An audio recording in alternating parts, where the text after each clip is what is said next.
여러분 이번 시간에는 그 배합표상에서 보면 르방이라든가 폴리시라든가 뭐 발효종 이런 것들이 들어가 있는 부분들이 있는데요.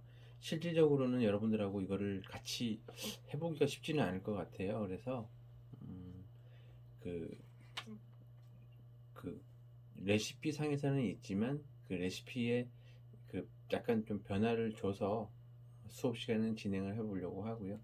오늘 이 시간에 설명하는 부분들은 베이커리에서 사용하고 있는 건포도를 이용한 발효종이라든가 아니면 호밀이라든가 아니면 그런 발효종을 이용해서 하고 있는 제품들을 베이스로 해서 사용하고 있는 발효종을 만드는 과정이라든가 방법 이런 것들에 대해서 설명을 하고요. 조금 이 시간에 하는 부분이 좀 부족하다라고 하면 제가 수업 시간에 중간에 좀 시간을 내서 뭐, 발효 시간이라든가 이럴 때 조금 더 추가적으로 설명을 해보도록 하겠습니다. 전 시간까지는 크림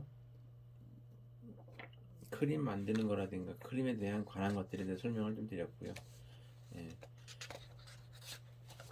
먼저 그 베이커리에서 최근에는 예를 들어서 뭐 르방 디르라든가 르방 리퀴드, 폴리시 이런 것들을 많이 사용을 했다면 뭐 묵은 반죽, 뭐 비가라든가 뭐 전반죽 이런 것들을 많이 사용을 했죠. 근데 이런 것들을 사용하기 이전에는 아마도 조금 더 오래된 방법이 건포도를 이용한 액종이라든가 발효종 이런 것들을 하드 계열이라든가 아니면 소위 말하는 건강빵 이런 쪽에 많이들 사용을 했던 것 같고요. 만드는 방법도 조금 더 시간이라든가 아니면 발효종 체크라든가 이런 것들이 상당 부분 잘 지켜져야지만 어떤 발효의 풍미라든가 아니면 볼륨감이라든가 이런 것들이 좀 좋게 나타나지 않았을까라고 생각을 해봅니다. 먼저 건포도 액종이라는 것을 만들기 위해서는 먼저 좀 좋은 건포도를 준비를 해야지 되는데요. 건포도는 시중에 파는 제품 같은 경우에는 약간의 보존기간이나 이런 것들 때문에 약간의 기름 코팅이 되어 있어요. 그래서 너무 뜨겁지 않은 약간 미지근한 물에다가 살짝 잠길 정도로 두고요. 한번 손으로 이렇게 좀 세척을 해서 흐르는 물에다가 이렇게 씻어서 준비하는 것들이 좋겠고요. 그냥 그대로 사용했을 때는 기름이 어떤 발효 과정에 의해서 이렇게 윗면에 떠 있어 가지고 건포도가 발효하는데 아니면 완성된 발효종에 좋지 않은 영향을 미칠 수 있기 때문에 깨끗이 씻고요. 좀 약간 많이 깨졌거나 상해 보이는 건포도는 선별해서 제거하는 게 바람직할 수 있겠습니다. 그래서 깨끗한 건포도를 사용하시면 되겠고요. 그래서, 불량한 건포도를 사용했을 때는 발효액이 상당 부분 탁해지고 지저분해지고 심할 경우에는 부패할 수 있기 때문에 선별을 잘 해서 사용하는 것이 좀 좋은 발효종을 얻는 건포도 준비 방법일 수 있겠습니다.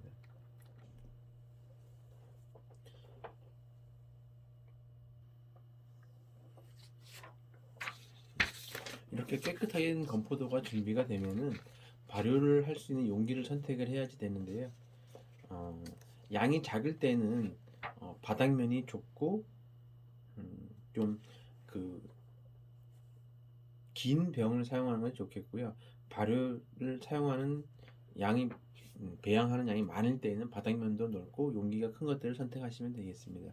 이렇게 좀 깨끗한 살균 소독이 된 끓는 물에 소독을 해서 열탕 소독을 할 수 있는 유리병을 사용하는 것이 바람직할 수 있겠고요. 밀폐할 수 있는 그런 용기면은 더욱더 좋을 수 있겠습니다.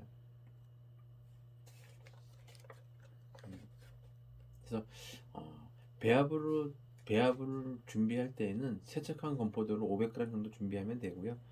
정수된 물을 정수기에 사용하시는 게 좋겠습니다. 1kg 정도를 준비를 하고요.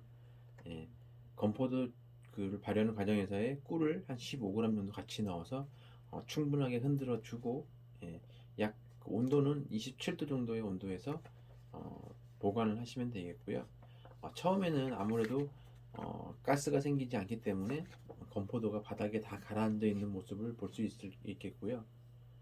이렇게 시간이 아침에 예를 들어서 작업자들이 출근을 한다라고 하면 아침에 한 번, 점심에 한 번, 저녁에 한 번 이렇게 하루에 한 2, 3회 정도 주기적으로 흔들어 주는 것이 좋을 수 있겠고요. 밀봉된 용기는 흔들어 준 이후에 뚜껑을 열어서 신선한 공기가 안쪽에 들어갈 수 있게끔 주기적으로 해주시는 게 좋은 방법입니다.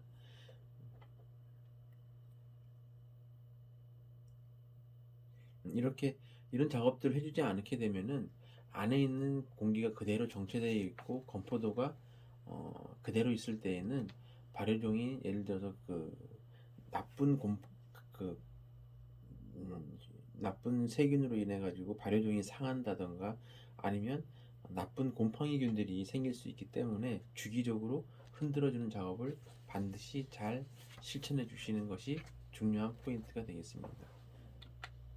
이렇게 뭐 계절에 따라서 좀 차이는 있을 수 있는데 예를 들어서 온화한 정도의 따뜻한 봄 날씨라고 하면은 빠르게는 한 3일 정도, 길게는 한 4일 정도의 시간이 지나고 나면 건포도가 표면에 약간의 가스방울과 함께 윗면으로 떠오르는 것을 육안으로 확인할 수가 있는데요.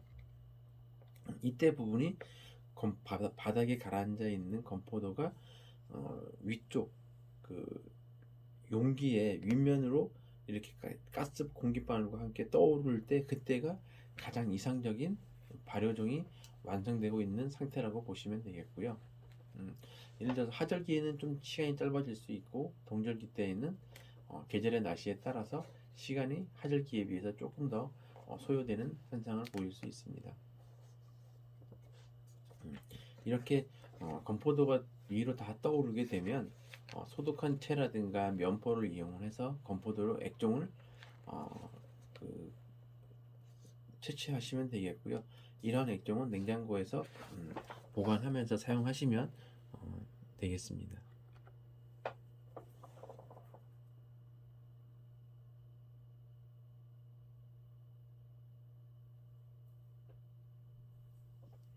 이렇게 건강빵이라든가 아니면 발효 어떤 풍미나 이런 것들이 필요할 때에는 반죽 대비했을 때 일정량을 사용하시면 좋은 효과를 보일 수 있겠고요.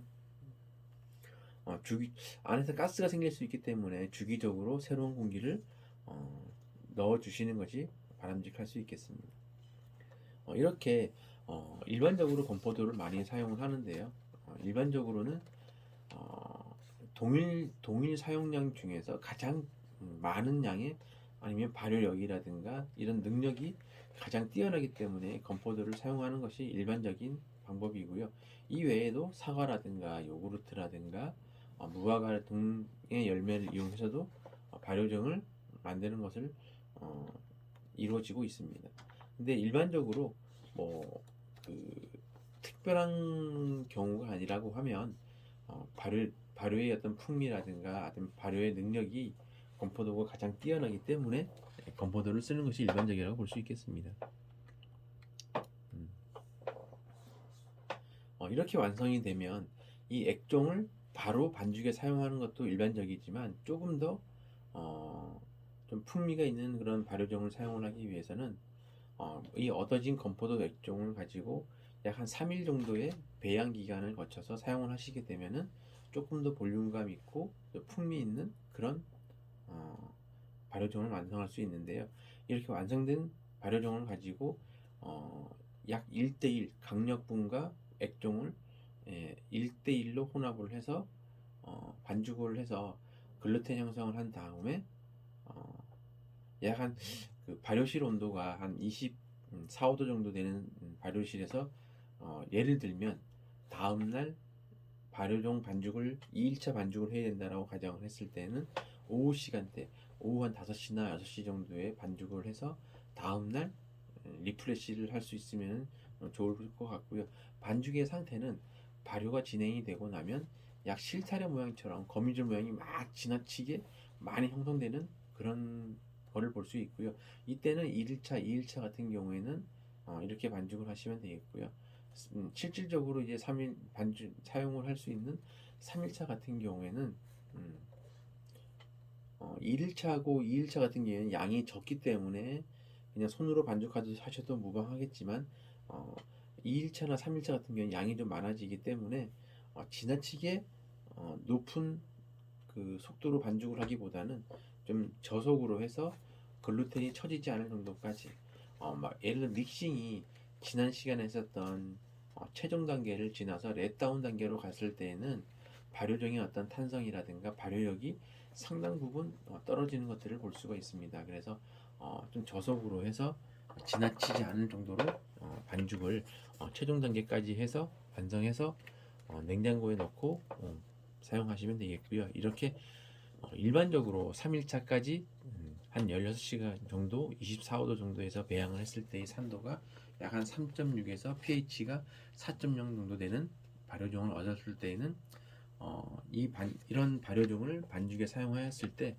조금 더 풍미가 있는 그런 제품이 만들어지는 것을 볼 수 있습니다. 이렇게 완성된 발효종은 건포도 발효종이라든가 실질적으로 이렇게 뭐 노아레잔이라든가 건포도 발효종을 이용한 제품들 속에서 상당한 예, 지금 여기 보시는 대로 이 배합 속에서 이스트라든가 이런 부분들이 들어가지 않았는데도 불구하고 이렇게 배양된 건포도 발효종의 이런 힘으로 인해 가지고 충분히 발효가 돼서 완성이 되는 그런 제품들을 볼 수 있습니다. 이렇듯 잘 배양된 건포도 발효종은 풍미가 뛰어난 제품을 얻을 수 있지만 그러지 못하고 좀 발효 어떤 그 산미라든가 제대로 탄성을 가지지 않는 그런 건포도 발효종이라고 하면은 구워져 나온 제품의 풍미라든가 이런 것들이 상당 부분 저하되는 그런 것들을 볼 수 있는데요. 그래서 이런 발효종을 이용하는 제품들 같은 경우에는 중간에 반드시 펀치 작업을 거침으로 인해서 새로운 어떤 그 반죽의 활력을 넣는 작업을 반드시 지켜주시는 것이 완제품에 대한 어떤 볼륨감이라든가 풍미가 뛰어난 제품을 얻을 수 있는 좋은 방법일 수 있겠습니다. 다양하게 여러 가지 주로 하드 계열이라든가 설탕량이 좀 많지 않은 아니면 좀 단단하고 크러스트한 그런 제품을 얻을 때는 이런 건포도 발효종을 이용하시는 게 좋을 수 있겠고요. 뭐 장점이다 단점은 양이 지나치게 많아졌을 때에는 이런 건포도종을 배양하는 양이라든가 관리하는 방법이 원활하지 할 수 없어서 특정 제품이라든가 양이 조금 작은 제품들에 활용하는 것들이 이상적일 수 있겠습니다.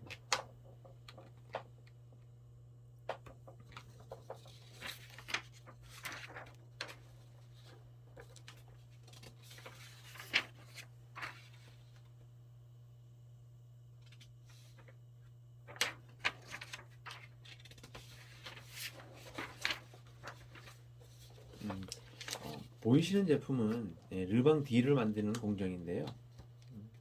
르방 D의 가장 전반죽이죠. 일반적으로 르방이라고도 하고 조금 그 된반죽을 르방 D라고 하고요. 다음에 설명할 조금 묽은 반죽의 르방 리퀴드가 되겠습니다.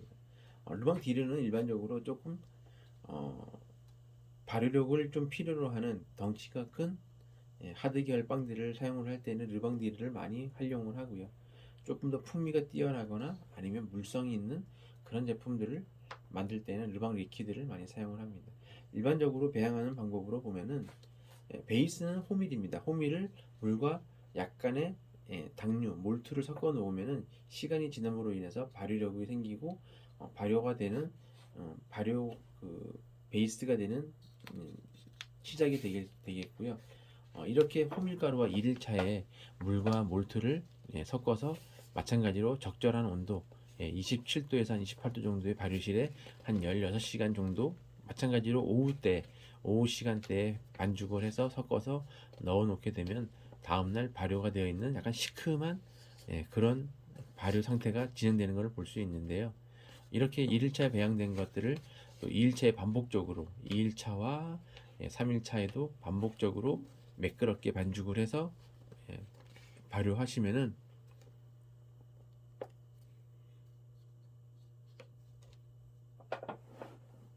그 호밀가루 호밀의 특유의 어, 그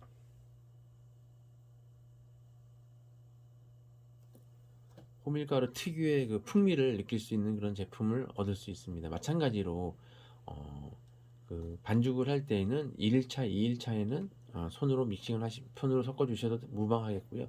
3일차에는 양이 많아지기 때문에 조금 반죽의 상태가 매끄럽게 될 수 있는 그런 상태면 좋을 것 같습니다. 마찬가지로 1일차, 2일차는 약 16시간 정도의 발효 상태를 어, 진행을 해야 되는데요. 3일차 같은 경우에는 매끄럽게 반죽을 하고 약 27도, 28도에서 약 5시간 정도 발효한 이후에 펀치해서 어, 예를 들어서 둥글리기를 하고 어, 발효가 진행이 되면 펀치를 해서 둥글리기를 해서 약간 치대듯이 약간 탄성의 힘을 좀 준 상태에서 어, 음, 하루 정도 이제 냉장 보관해서 사용하시면 되겠고요. 이때 온도는 약 12도에서 한 16도 정도 설정하시면 바람직할 수 있겠습니다.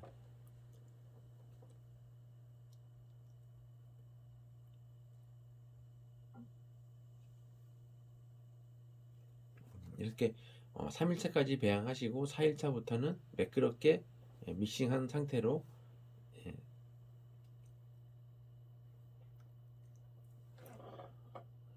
이렇게 4일까지 배양을 하고 나면 그 다음부터는 본 반죽에 사용하시면 되겠고요. 이렇게 4일차까지 배양하고 나서 일정량을 사용을 하고 났을 때 마찬가지로 처음 1일차부터 다시 또 배양을 하는 것이 아니라 마지막 4일차에 배양된 양을 가지고 그날에 5일이나 6일차에 냉장 보관해서 사용하시면 되고요. 이런 르방은 한 5일 정도에서 짧게는 5일, 적절한 예를 들어서 5도씨 정도의 냉장고에서는 약 한 11일 정도까지도 냉장 보관해서 사용을 하실 수 있겠고요. 이렇게 어, 지나치게 한 10일 이상 사용하지 않기 위해서는 5일 정도 사용하시는 게 바람직한데 남아있는 잔여량의 르방디르에 일정량의 강력분과 물을 넣고 똑같이 4일차와 동일한 방법으로 예, 반죽을 해서 사용하시면 되는데 이런 과정이 리플레시 과정을 거치시면은 그 이후에도 배양한 것과 똑같은 정도의 어, 그런 그 르방 딜을 사용이 가능하시고요. 마찬가지로 이런 리플래시를 반복적으로 했을 때의 어떤 발효 향이라든가 아니면 르방의 상태가 조금 음, 나빠지는 것을 느낀다라고 하면 다시 1일차부터 배양을 해서 사용을 하시면 가능할 수 있겠습니다. 무엇보다 이런 그 발효종 관리는 사용하는 관리자들의 어떤 관리 능력이라든가 아니면 온도라든가 이런 것들이 중요할 수 있으므로 담당자들이 규칙적으로 잘 관리하는 것이 바람직할 수 있겠습니다. 그래서 이런 발효종들은 발효력이라든가 이런 풍미가 뛰어나기 때문에 예를 들면 자연 발효빵이라든가 건강빵이라든가 이런 발효가 발효의 어떤 시간이라든가 이런 것들이 좀 상대적으로 스트레이트법으로 이루어지는 그런 제품들보다는 어떤 발효에 의한 풍미라든가 건강빵 이런 쪽에는 많이들 사용하는 것이 일반적인 방법이겠습니다.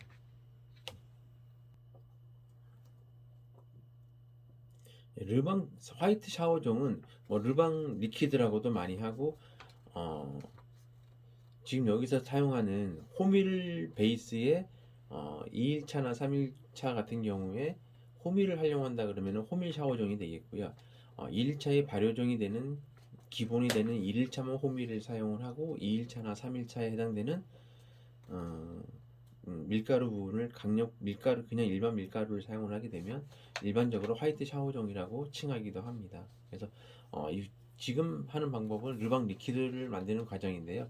2일차에 마찬가지로 르방 디르를 만드는 방법과 동일하게 호밀가루에 약 40도씨 되는 물을 섞어서 몰트를 혼합을 해서 충분히 치된 상태로 약 23도나 24도 정도에서 한 16시간에서 24시간 정도를 발효를 하게 되면 호밀가루가 수분을 섞어 놓으면은 그 발효향이 나타나게 되는데요. 베이스가 되는 호밀 방법일 수 있겠고요.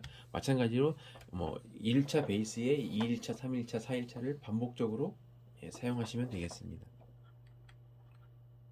마찬가지로 온도는 23도나 24도씨에서 16시간에서 24시간 정도 반복적으로 매끄럽게 반죽을 해서 리플레시 하시면 되겠고요. 양이 늘어날수록 2일차나 3일차까지는 마찬가지로 똑같이 사용하시고 4일차부터는 양이 많아지기 때문에 반죽기를 이용을 하여서 충분히 치대주는 것이 중요하겠습니다.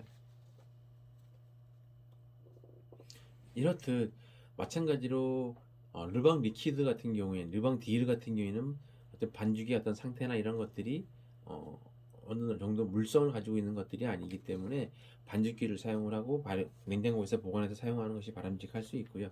화이트 사요종 같은 경우에는 어떤 물성이 충분히 부드럽기 때문에 요즘에는 많이들 르방을 이렇게 관리할 수 있는 기계적 힘을 많이 빌려서 배양을 해서 사용을 하고 있고요. 주기적으로 온도 관리라든가 발효 관리라든가 이런 것들이 가능하기 때문에 대량으로 배양을 해서 사용할 수 있는 장점이 있기 때문에 모든 반죽들에 사용할 수 있는 장점이 있습니다.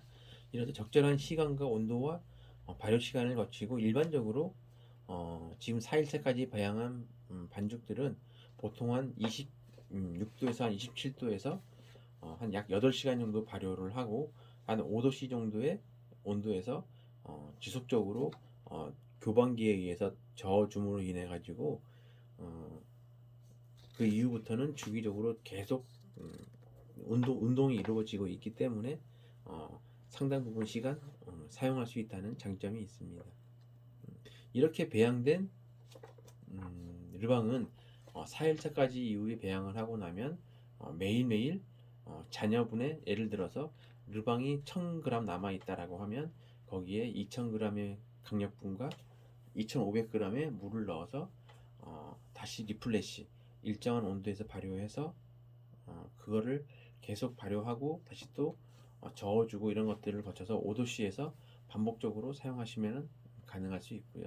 만약에 이 리플래시 같은 경우에도 어떤 힘이라든가 이런 것들이 부족하고 가지고 있는 적절한 산도 pH가 3.4에서 한 4.0 정도의 산도가 적절한 발효의 어떤 산미라고 가정을 한다라고 하면 산성이나 알칼리로 지나치게 치우친다라고 하면은 다시 1일차부터 배양을 하셔서 사용하는 것이 바람직할 수 있겠습니다.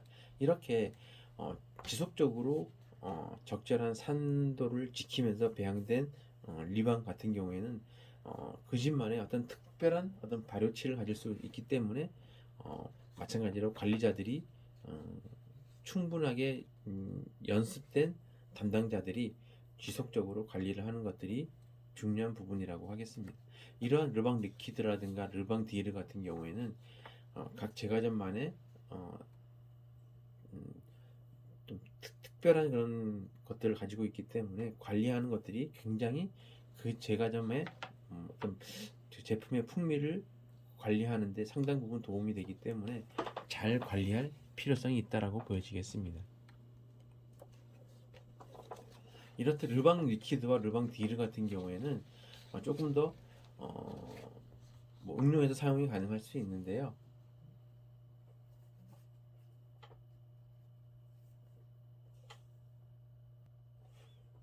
이렇듯 화이트 샤오종 같은 경우에는 그 1일차만 호밀을 사용을 하고 2일차, 3일차부터는 밀가루를 사용을 하는데요. 이렇듯 1일차만 사용을 하는 것들은 화이트 샤오종이라고 하고요. 전 과정을 전부 다 호밀로만 사용하는 것들은 호밀 샤오종이라고 합니다. 이렇듯 호밀을 사용을 하게 되면 호밀 특유의 풍미를 가질 수 있기 때문에 선택적으로 뭐 진한 호밀의 특유의 향을 느끼고 싶다라고 하면 조금 더 호밀을 사용하시는 게 좋을 수 있고 그렇지 않고 기본적인 어떤 그런 풍미가 어떤 향이라든가 이런 풍미를 느끼신다라고 하면은 화이트 샤워종을 사용하는 것을 추천드립니다. 일반적으로는 호밀 샤워종보다는 어떤 취향이나 이런 것들이 한쪽으로 치우칠 수 있기 때문에 화이트 샤워종을 많이들 사용하는 게 일반적이고요. 주로 이제 뭐 사용 범위라고 하면은 주로 과자빵, 뭐 팥빵이라든가 크림빵 이런 쪽에 많이들 사용을 하고요. 식빵류에도 가능하면 많이들 사용할 수 있겠고요. 음, 사용 사용 범위가 넓다 보니까 매일매일 리플래시해서 사용하는 것이 바람직할 수 있고, 무엇보다 산도 관리는 발효 시간이라든가 온도, 보관 방법 이런 것들을 주의해서 매일매일 리플래시해서 사용하시면 좋겠습니다. 일반적으로 베이커리에서 보면은 많이 사용한다고 해서 꼭 좋은 것만은 아니고요.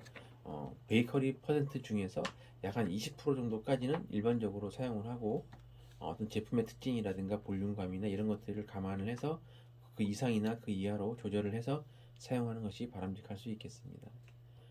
만약에 기존 배합비 상에서 르방 리퀴드를 사용하지 않았다라고 가정을 하면, 약 200g의 르방 리퀴드를 사용했다라고 가정하면 수분 재료는 약 100g 정도를 줄여서 사용하는 것이 중요할 수 있겠고요.